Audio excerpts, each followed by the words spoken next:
stretch it out, Billy. It's been a while, man. Yeah. It's been a while. These, Coming off a bye week, man. It feels like, a month. Yeah, these early bye weeks, it's so weird. It's nice to be back to Panther football, and hopefully we get a win this week. Did you what did you do during your bye week? Did you do anything exciting, eventful?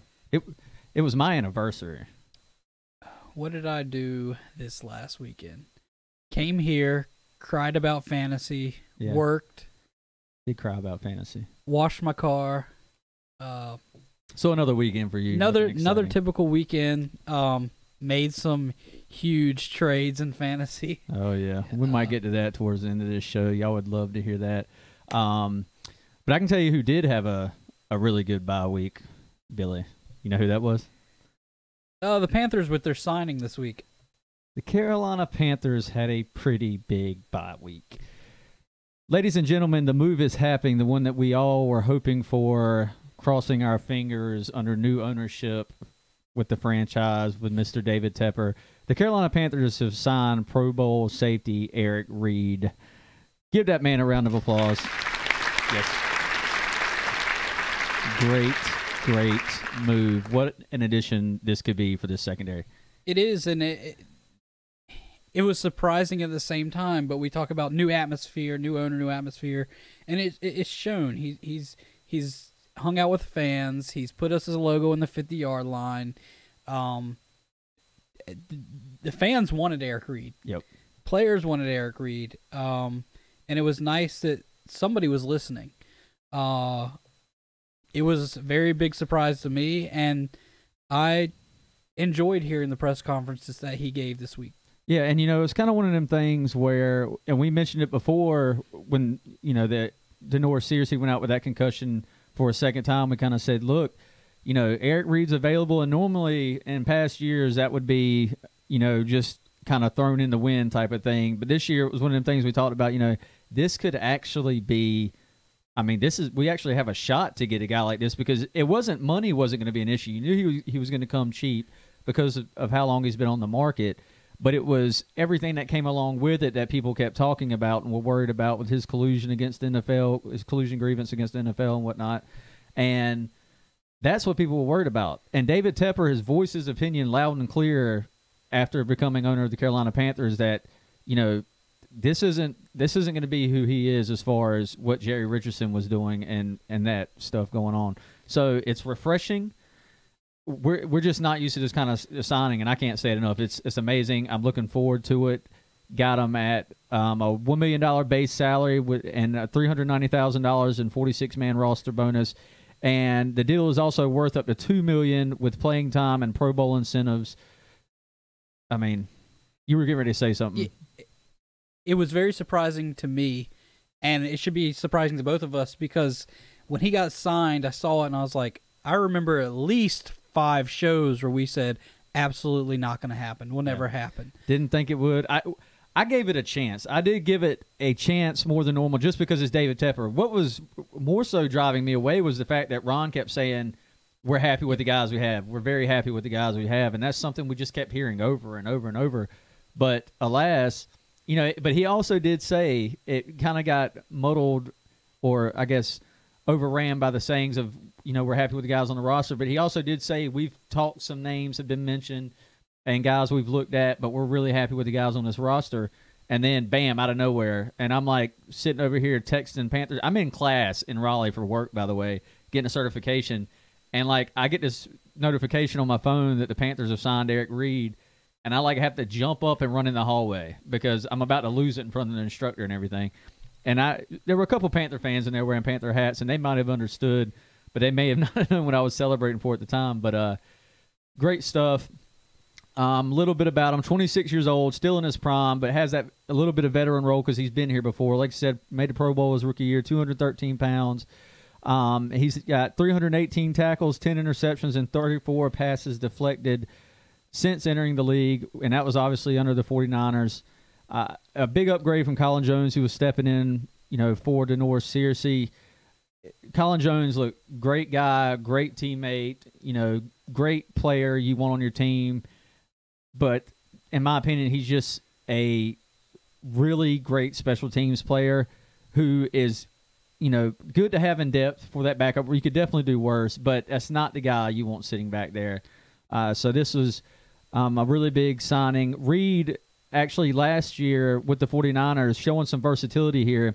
In weeks 2, 6, and 7, he was lining up at safety, slot cornerback, and linebacker. He actually lined up in the linebacker spot more than he did the safety, which is just pretty wild to me. And Carolina has that new big nickel package. They like moving guys around. I don't think you're going to see Searcy really do that a whole lot, but it's good to have. And I saw somebody tweet today that they say he plays linebacker like Luke.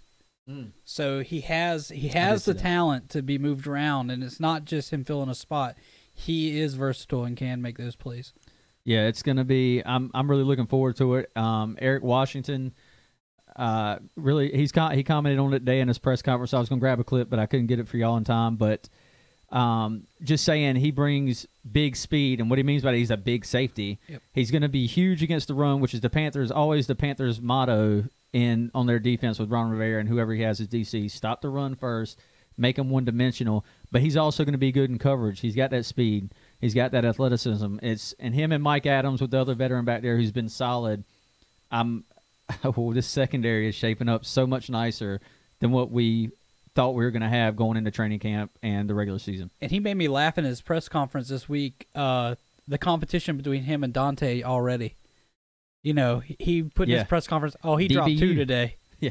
So a little trash talking. Yeah, it's trash talk, but it's a veteran's going to push Dante to be amazing. Yeah. And he says he has the talent, but that made me laugh. So it's good competitiveness, because if you look at Dante versus Colin Jones, it's not the same. No, there's no comparison there. You have somebody to compare yourself to, strive to be like. I think it's going to help all around in the secondary.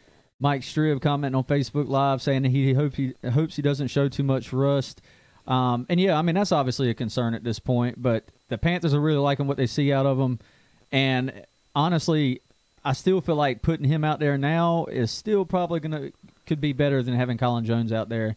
And that's, like I said, this isn't just a shot like Colin Jones is a trash safety.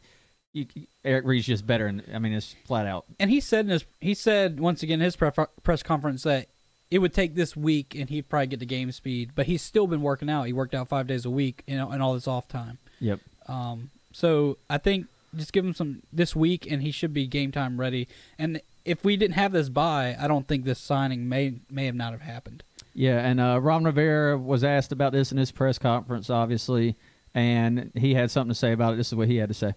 Ron, what's your reaction to obviously the collaborative decision to add Eric Reed to the roster? Well, I thought it was a good decision, and again, it was a football decision. When you look at what happened to us with the injury to Denoris, it made sense to look at the board and say, okay, who's the best available player, the best available veteran player that could come in and add to your team right away. And that's really the thought process behind it more than anything else. He said it right there. And that's one thing the Panthers did stress about this. This was strictly a football move. It was reported they didn't ask anything about his protesting before the games, which good. This is, what he's going to do, what he's passionate about is his thing, and that's fine. But the Panthers went at it with a football decision finally for once instead of just everything else that surrounds it. Yep. And, and Cam's, we were just actually listening to Cam's presser again right before the show, and Cam was continually asked about distractions and this and that, and Cam just kept laughing like, I don't know where y'all keep getting this distraction thing from. He said, Eric Reed is a great presence in his locker room. He's already fitting in perfectly. He's going to be a huge addition to this defense.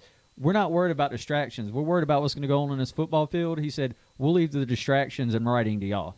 Yeah. And if he protests, he protests. This is the first time that I ever listened to him speak this week. And I text you right after his press conference, like, man, it's really weird to hear a Panthers player speak openly and freely on the mic. And, I was on his side. Yeah. I agree with some of the things he says.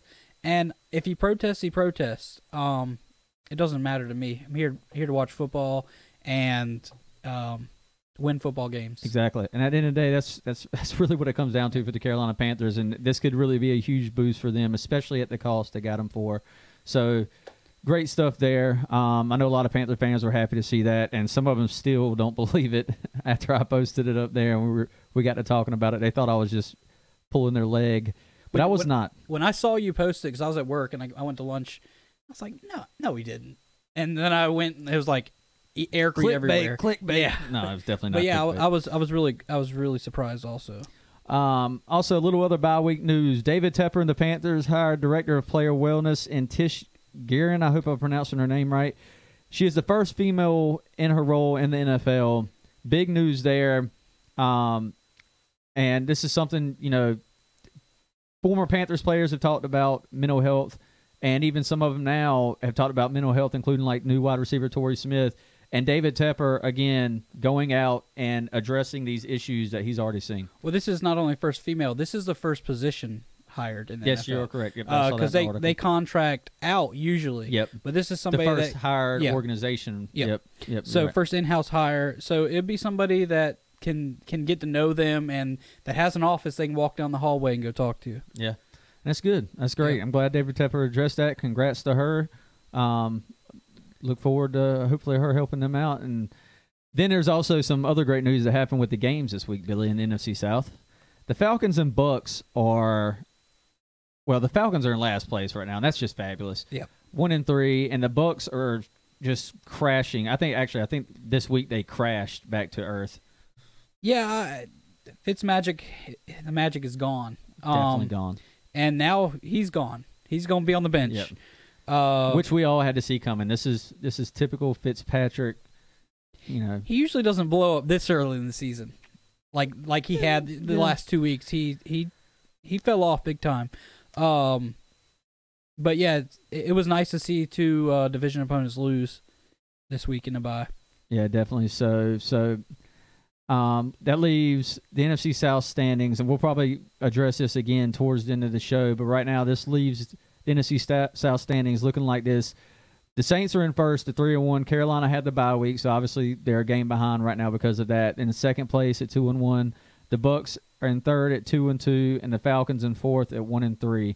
We're going to address the NFC South standings in a little bit, but we're going to move on to our next topic, which, Billy, I want to, before we get into our position, this is really part of the position preview, I guess. We're going to start off with a defensive player here who's got, obviously the Giants are coming into town, and we know that what that entails as far as one particular player, and that player is Odell Beckham Jr. Phenomenal wide receiver, one of the top, athletic as hell. We've all seen that catch 1,000 million times. If I had $1 for every time I've seen it, I would probably still be doing this, but I'd have a much bigger house and nicer studios and everything. Yeah. But we know what that brings and entails. James Bradberry has had his work cut out for him these last 3 weeks. Yes. Or, about to be 3 weeks anyway. Had Julio Jones, and then last game had A.J. Green, holding each of them to 64 yards and 58 yards. Obviously, A.J. Green did go out about midway to third quarter, so that there is that. But got Odell coming to town this week, and Eric Washington was quoted saying that Bradberry's on a mission right now, and he's going to get Odell. Pretty impressive against those top wide receivers right now. What are you seeing moving into this? Eli Manning hasn't been great. This is going to be a pretty key matchup. And Odell, years past, has been like the elite for that team, but Eli and that offensive line are just destroyed right now. Yeah. Eli is not the Eli from years before. That offensive line is awful. I think Bradberry has an easy game, as most of the secondaries that they played against have with OBJ. He had one good game. That was week 1. After that, he's been shut down. Yeah. We haven't seen any temper tantrums yet from him on the sideline. It'd be nice to see him. He's simmering. Yeah. He is definitely simmering. It'd be nice this week to see him get hit by the kicking net again. But that was so funny. I think Bradberry wins this matchup. And see, and that's kind of the thing. Like it's been talked about on Twitter actually, how you can tell if you go back and watch the coach's film, and you see like Eli's taking these check downs, and you've got Odell open downfield on 3rd and longs, and it's frustrating him.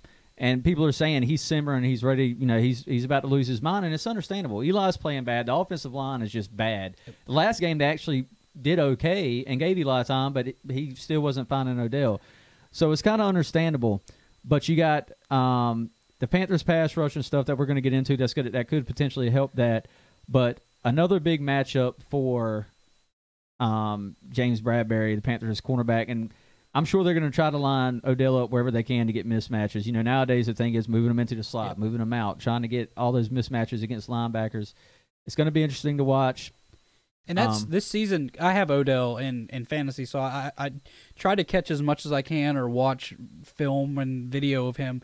Most of his catches are from the slot, because they don't have the time, and that's he gets 8-9 yards at a time.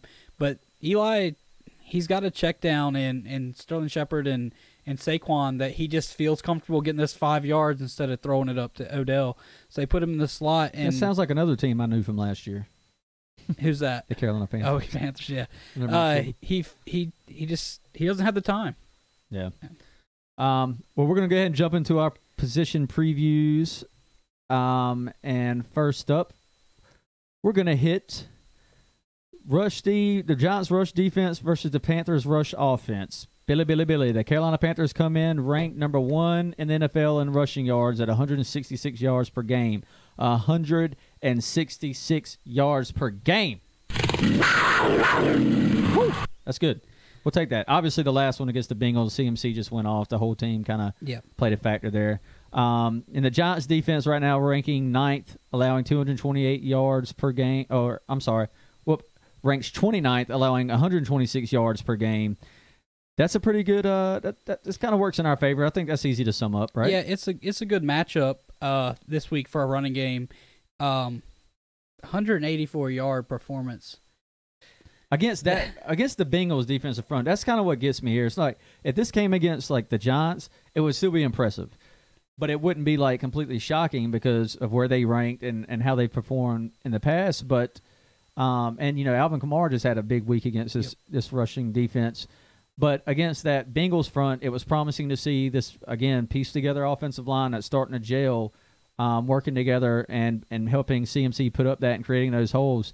And talking about CMC a little bit, last year in the backfield, he lined up 63% of the time. In the slot, he lined up at 17% of the time. So far in 2018, he's lined up in the backfield 88% of the time under Norv Turner versus Mike Shula, and in the slot at 8%, and it's showing. It is, and the weight he put on kept his speed, the decision making. Last year he did a lot of dancing. Now it's find the hole, hit it, make your move after. It's working. I would love to see him have another 184-yard game. Yeah, and I think it could easily be obtained against the Giants. Yeah, and like I said, the rankings kind of speak for themselves. Obviously, week in and week out, anything can change any given Sunday. But for the edge in this one, Billy, I think it's pretty clear. I'm going with Panthers. How about you? I'm going with the Panthers also. I think you also said the Panthers. So that's going to bring us into our next one. The Giants pass defense versus the Panthers passing offense. This is where things kind of get a little even kill a little bit. The Panthers ranked 25th in passing offense, averaging 203 yards per game through the air. Obviously, this is a run-first offense with guys like Cam Newton, CMC, C.J. Anderson. And now you got Curtis Samuel and Damiere Byrd coming back, and even DJ Moore. God knows that's a lot of – it sounds like a lot of weapons, doesn't it? But the Giants' defense actually ranks 9th, allowing 228 yards per game through the air. And this Giants' secondary is good, led by Landon Collins, obviously. This could prove to be a little bit of a good matchup for Carolina. I fully expect them to come out and run the ball and open up things for play action because that'll obviously help. But also the Giants defense has just 5 sacks in 4 games, which is tied for 31st in the NFL. And they played all 4. They played the first 4 games this season. They haven't been on the bye, so there's none of that affecting this stat, which also bodes well for Carolina in this offense and Cam Newton. I mean, what do you think here? That 217 last week against the Saints was surprising. Yeah. Because they have weapons. I think that the I think the Giants have the edge in this. Okay.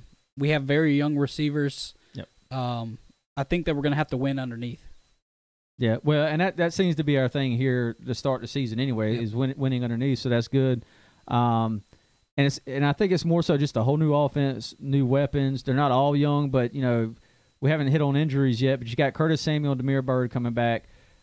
Guys, I cannot stress how excited I am about Curtis Samuel coming back. That alone could open up a lot of things if he's actually put in and played the way I hope he is. And we're going to have more on him in a little bit. But I also have to give the edge to the Giants here because of the talented secondary and the fact that the Panthers they're not going to come out and airmail the ball. They're not an air raid offense like, the Aaron Rodgers of the world or anything like that. So, though Cam can make those passes, just not what Carolina and Ron Rivera's team is built on, or North Turner for that matter.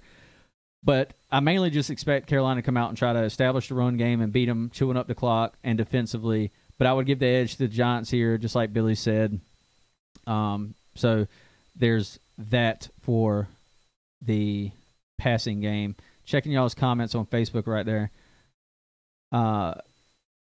See, Stephen McCrory saying, there you go, their defense isn't bad. And no, it's not terrible. Their rushing defense is bad, and their pass rush hasn't been there. Olivier Vernon is actually out for them as well. Like I said, we hadn't quite hit on injuries yet, but one of their pass rushing guys, he's out, and it looks like he's going to be out this game. He's been out the last 2 weeks. Vander McMillian saying Cam going to put up 400 yards passing this week. I hope so, because if he does that along with the run game, if they establish that, that'd be a lot of points, man. You know how Carolina does if they get up a few scores, they like to slow things down and just run the clock as they should, but you can't get too conservative. So hopefully that doesn't happen. But moving on to the Panthers defensive side of things, going up against Panthers rush defense versus the Giants rushing offense. Obviously, there's a name everybody knows here that got drafted this year. Really, we're talking about Saquon Barkley. Panthers defense ranking 19th against the run, allowing 110 yards per game. Giants 27th in rushing offense with just 82 yards per game on the ground. But Saquon Barkley is one of a handful of running backs to have 100 yards from scrimmage through their first 4 games of their career. He's dangerous. He topped 100 yards against I think it was the Jaguars in week 1. Another impressive defense, obviously. Yep. But hasn't been able to hit that since. His totals have been really low. What are you thinking as far as this matchup goes? The Panthers front has really stepped up. They stepped up against the Bengals after a tough game against the Falcons, allowing a lot. Allowed 5 yards per carry against the Bengals with a total of 61 yards, but one of those from Giovanni Bernard went for 23. If you take away that, it brings that yards per carry average down to 3 yards. So, they've given up 1 or 2 big plays on the run game, but overall they're stopping teams. I think the Giants in week 1, offensively, they were great against Jacksonville, which was, and when I looked at it from the fantasy standpoint, I was like, okay, cool, Eli's back, OBJ is going to be OBJ this year. That was weird. Yeah. But then after week 1, go against lesser defenses. He's been bottled up. OBJ's been bottled up, and with his rushing, they abandoned running the ball with him, and now they just throw it to him. There was a week where I know McCaffrey had 15 targets. Yeah, he had 14 catches on 15 targets. And 15 targets, and Saquon had 16. Yeah. So it's a lot of more passing. I think that we have the edge here, and I think we'll keep him. I think we'll keep him under 100 yards. Yeah, I agree. Eli, like I said, he hasn't played well. He had that first game where Odell had a big game against Jalen Ramsey and whatnot. But overall, he just hasn't played well. They got a bad O-line. But some of it, like last week I was talking about earlier, was just completely on him. And Carolina's defense has 8 sacks through 3 games. Keep in mind they had a bye week here. I saw some stuff on Twitter talking about how their pressure rate versus the rest of the NFL is down. Well, everybody else has a game up on the Panthers just about. So you have to factor that in. And I'm giving the edge to the Panthers. I feel like the pass rush, hopefully Efe Abada, the international player for the Panthers, keeps up that great story and is able to get some more pressure here. Julius Peppers gets going again. Mario Addison. They really brought it in the second half against the Bengals. I hope to see that keep going. And I'm going to throw out a bold prediction here, Billy. I think Eric Reed gets an interception this week. his first game as a Panther, I think he gets an interception. Against Eli? I mean, is that even bold? It's not. That's like maybe an italic, italic. That's not bold. It's a little font. spicy. It's spicy. Yeah. I think that's I would agree. I think he'd probably get an interception. Okay. Do you have a bold prediction for the defense? My bold prediction was on the pass defense that we would get 6 sacks. 6 sacks. 6 sacks this week. But that 3 of them will be negated by roughing the passer. Oh, yeah. Well, the way it's gone, Clay Matthews is helping that a little bit, though. Yeah. So hopefully that doesn't happen, or hopefully it doesn't fall on us. I mean, that's the main thing. But I feel like we get a lot of pressure. We get 6 sacks this week. Yep. And then last but not least, like we were talking about earlier, we're going to come back to it and hit on a little bit with some more stats.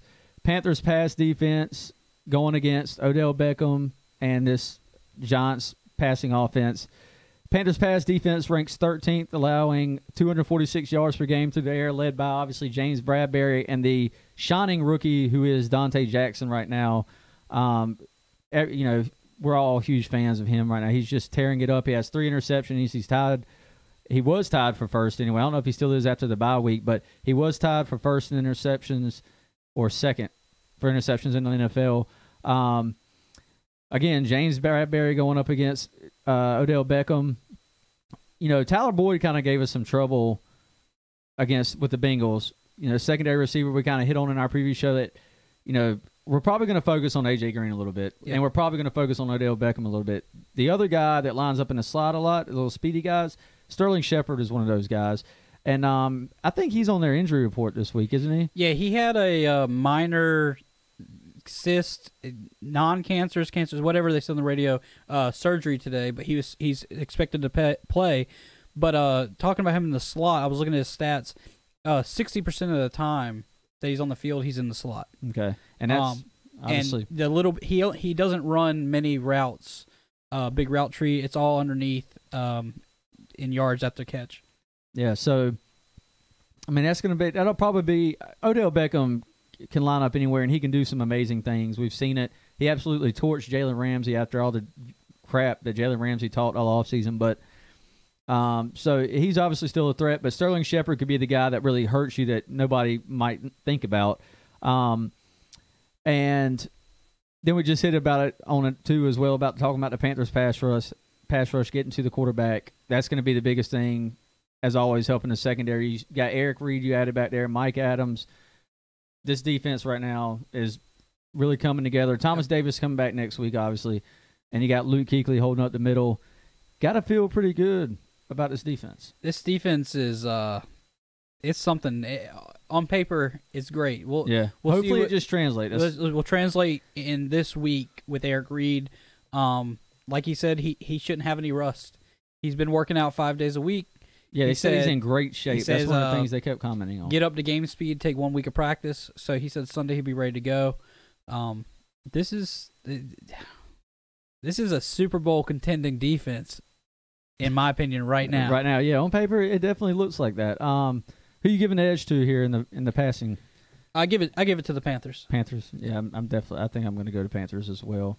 Odell Beckham's a hell of a talent, but this Panthers secondary has really stepped up, and now with the addition of Reed, it's kind of taking that extra step. If we hadn't signed Reed, I'd have been. This probably would have been a little bit different, but I'm definitely going to roll with that. So we're going to hit these injury reports right now. I know we just hit on some of them, but we'll update y'all on some. Trey Turner, concussion, returned to practice this past Monday, right guard for the Panthers. Big news for this offensive line. It's been pieced together. It's been filling in well, but getting Trey Turner back is obviously going to could be a great addition. Yep. Wide receiver Curtis Samuel, who had that heart procedure right before week 1, hasn't played since. Him and Damiere Byrd both are expected to be back. They're not. They were full participants in practice this week, weren't on the injury report. The only 2 people on the injury report were Julius Peppers, because he didn't practice Wednesday, and that was just rest. He didn't practice any Wednesdays last year. And then Greg Olson, who's been working on the side and running routes. They've shown clips of him. He's looking pretty good. Don't want to rush him back, but at the same time, it's good to see him recovering well.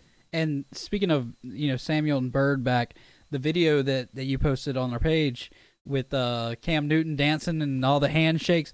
And I watched that, and it like gave me chills because Cam is so excited to have those fresh legs and to have these weapons back, and to see when he has fun, he's unstoppable. Yeah. And that's something he's been doing. Yeah. I mean, he's been having that fun. You've seen it. You've seen it on the sidelines, and I know there's been people joking, along on Twitter and stuff about Curtis Samuel. And it's not really funny from an injury standpoint about how he hasn't been able to stay able in the field and whatnot. But if Samuel can bring so much to this offense, you saw it in the preseason and how much he's improved from last season.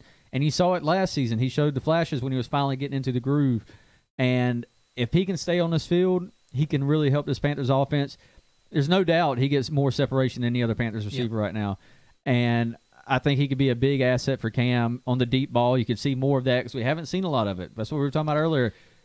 Cam's still looking for his first completion through the air over 20 yards. Yeah. I think he's had 5 attempts in the whole season. But that's something North Turner hit on this week, was saying, look, you don't want to, we're not going to show all our cards in the first 5 weeks of the season.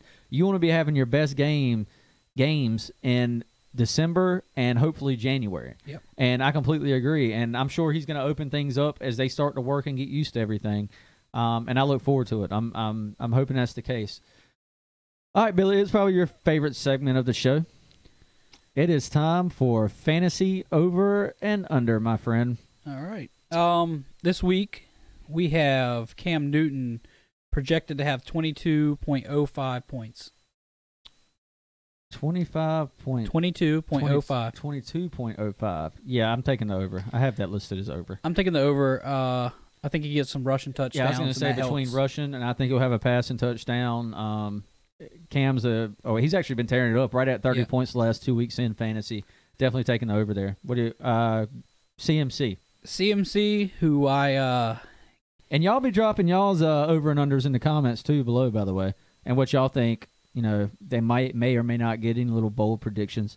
CMC, who I really liked at the beginning of the season, and in one of my leagues gave up Gurley for a package deal for CMC to shore some stuff up, is 23.08. I have him going over. I have him going over too. I think right now, and I could see this is a game though. I could see C.J. Anderson getting some extra time in, maybe potentially, especially late if the Panthers get up a couple scores, but. I've got him going over that as well. I could see him getting 2 touchdowns and obviously a lot of yards if, the Giants ranking and the way they've played up to this point, especially with Alvin Kamara just went off against them. So, I mean, I could definitely see that. I'm taking the over as well. Devin Funchess, who I'm also starting this week, 12.35. I have him going under. Going under. What did I have him as? You have him under. I have him under as well. Oh, and I don't know. I think I just have him not getting a touchdown this week, which makes a difference. And that he's really touchdown dependent when it comes to fantasy. I'm depending on your PPR point system. Yeah, depending on half point, full point. Yep. I am stuck on with some players to buy, so Funchess comes off the bench this week for me. Okay. Odell, 17.84. I have him going under. I do too, and our magic number for predictions and holding defense holding players this year has been 75 over or under for yardage wise, and I think Odell will be under 75 this game, and that should. I'm not saying how many yards a catch that's going to be to get to that point, but again, touchdowns are the biggest thing, and he might get one, but I just don't see him getting the full 17.8 here. Again, depending on your PPR stuff. But in our league, half-point PPR, I'm going to take the under here. He's already been struggling. I'm sure they're going to try to get him back implemented again after these last couple weeks. But I'm taking under as well. Saquon Barkley, the rookie running back, 18.63.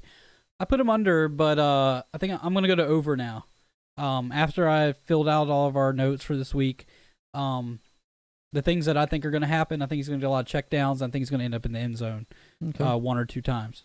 Yeah, if they get down there, that's possible. I have him as under as well. And this sounds really homerish of me right now, but this Giants team is just, offensively has pretty well struggled up to this point. And I'm just going to I think this Panthers defense can do it if some of these other defenses have done it. So, again, I'm taking under 18.63. I don't doubt at all he'll get a touchdown in this game, possibly, but I don't think he's getting that full 18 points. But he may be all they have offensively if we can stop Odell, which is a big if as well. Sterling Shepard, who I put as my flyer this week, is projected 12. I think he's going to go over. He's going to kill us in the slot for a little while.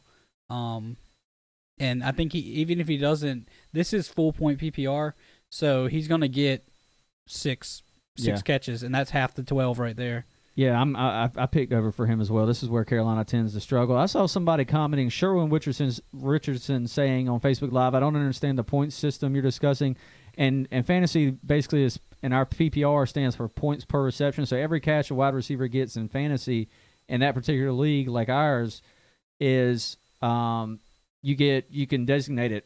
One of our leagues is half point. One of them's full point. The point system we're running off right now is full 1 point per catch. So if somebody gets 6 catches, regardless of the yards, they have 6 points. If they get 6 catches for 60 yards, that's 12 points. That's Sterling Shepard's, point projection for the week. And I could definitely see him getting that. He's actually the guy I have getting a touchdown in this game out of that slot position. So that's how that works.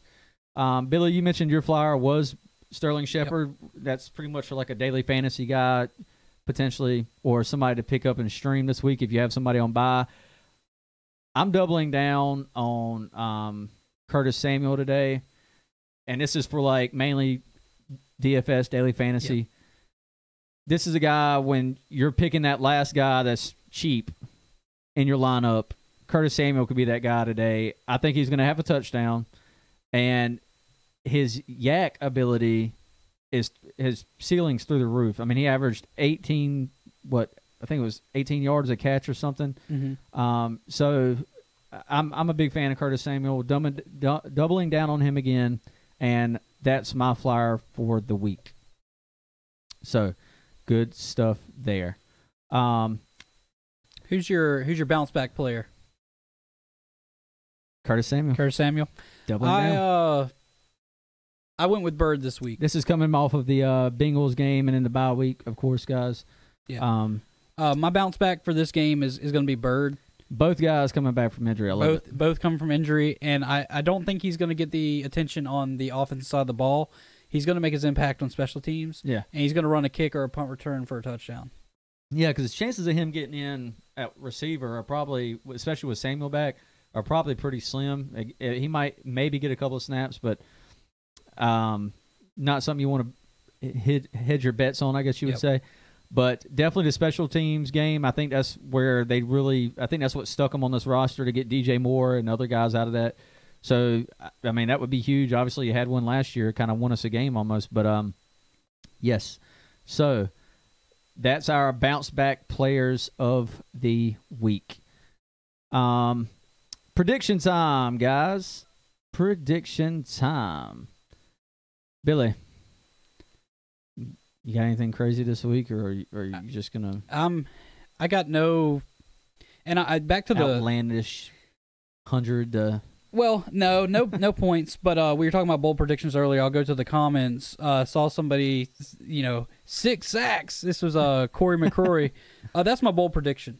3 to 4, as he says, it could be 3 to 4. 6 is my bold prediction. Okay. And I would love to see that. I would love to see 6. That's almost doubling our yearly. But I think if there was a game for it to happen, it would be this one. Yeah, I honestly do. Yeah, this is a rough offensive line. If you've watched any of Eli, he is scared when he's in the backfield, and he's giving himself up. I mean, and if we're not going to get the sack, we're going to get the pressure. He's throwing the ball straight up in the air. We're going to get interceptions.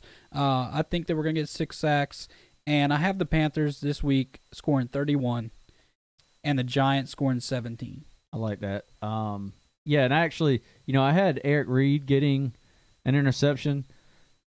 Maybe even Dante Jackson will get his 4th of the year. 4 games, 4 interceptions. The Panthers advanced to 3-1. Oh, I like that. I feel that's just more fun. I feel like the chance for anybody in that secondary to get an interception this week, Luke has a good chance. Yeah.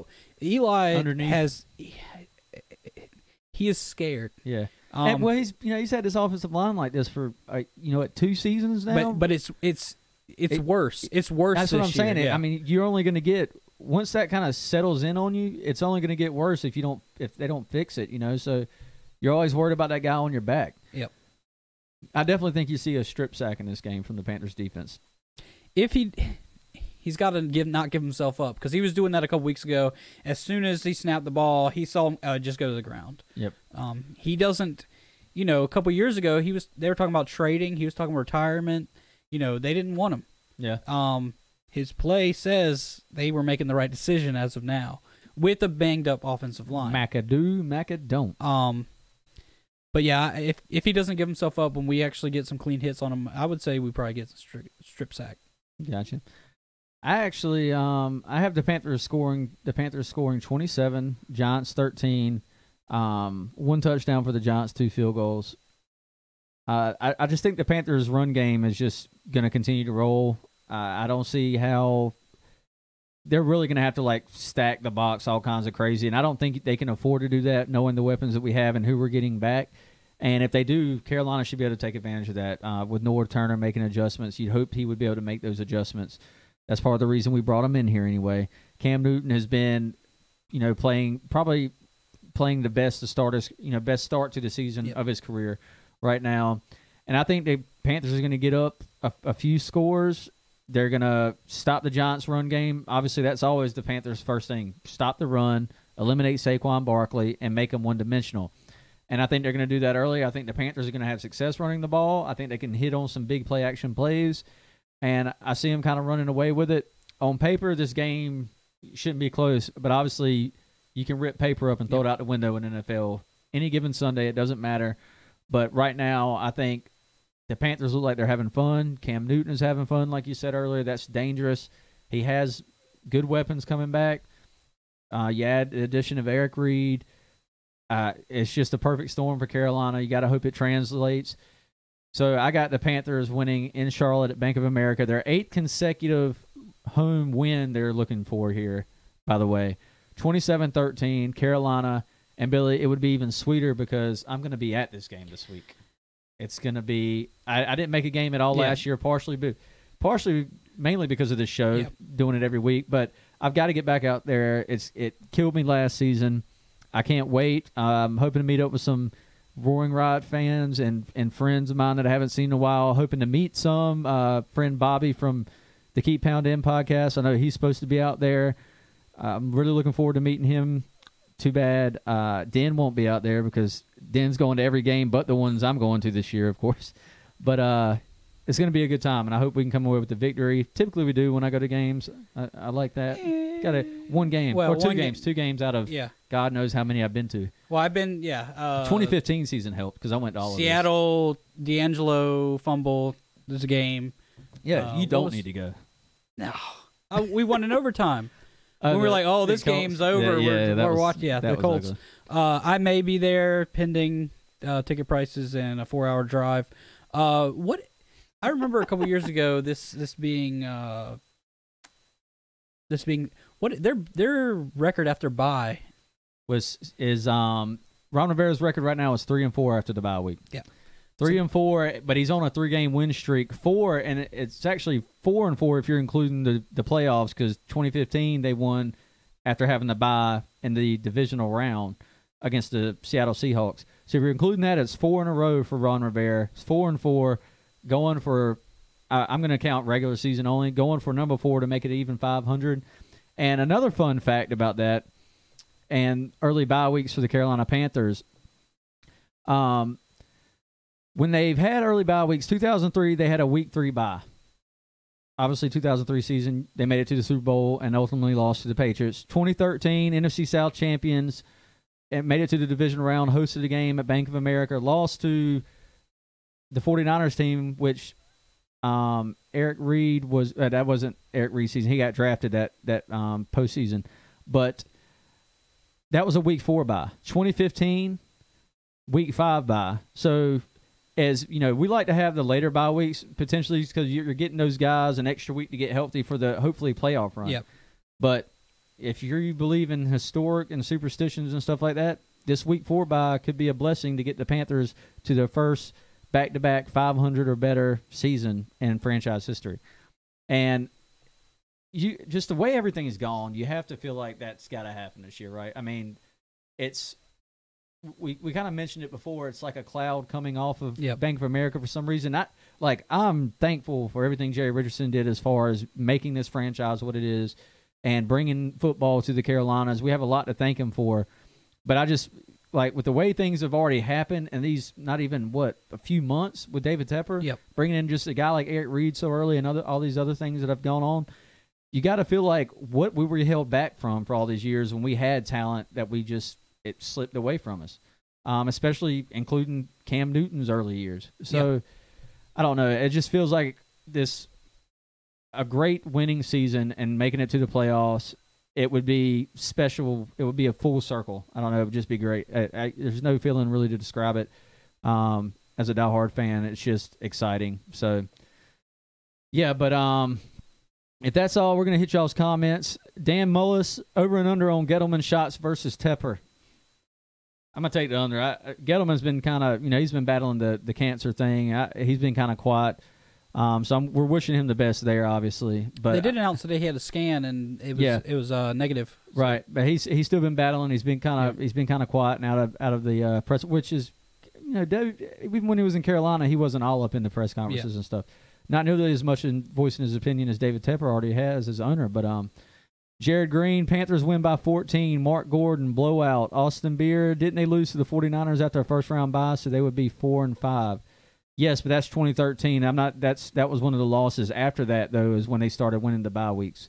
Austin. Brandon Grant, Giants, an easy win. And Austin, I see what you're saying there. And if you're counting that playoff victory, yes, it'd be 4-5. You're correct. Brandon Grant saying Giants an easy win. I don't know if he's a Giants fan or maybe he's a troll. And if you're a troll, kick to the curb, son. No, I'm just kidding. Hey, look, it could be a good game. Like I said, any given Sunday, who knows? But we're coming up on time, Billy. And, over on YouTube, we have some people talking about Jonathan Stewart. He is injured. Yep. He is on IR. Yep, I believe. So we will not be seeing Stewart this week. Yeah, and Russell Shepard is also on that depth chart, former Panther as well. Kind of, he's kind of hidden. You'll see him on special teams. Obviously, he's been a big special teams player throughout his career in Tampa. Came to Carolina. Obviously, we released him to many fans' delight, including ours. But he is up there. So, yeah, that's pretty much it for that. But trying to check our notes if there's anything else I missed. And I think that is it. But, guys, y'all go ahead and like and follow us right here. Share this, comment, keep dropping y'all's projections if you have them. And I will be going live from Bank of America. See if we can get Billy up there with me. Obviously, we won't be in a studio of anything. I'll be live on site, but I'll be up there to talk a little bit after the game and discuss everything with you for a little bit. Maybe I won't have too many craft beers. We'll see how that goes. It always typically, I'll take the over on my craft beer on the over under there. But so y'all be sure to like, follow, and subscribe and all that jazz. Thank you for tuning in. Go Panthers. And for Panther Source, I'm Trip Morgan. I'm Billy Harless. Y'all keep pounding.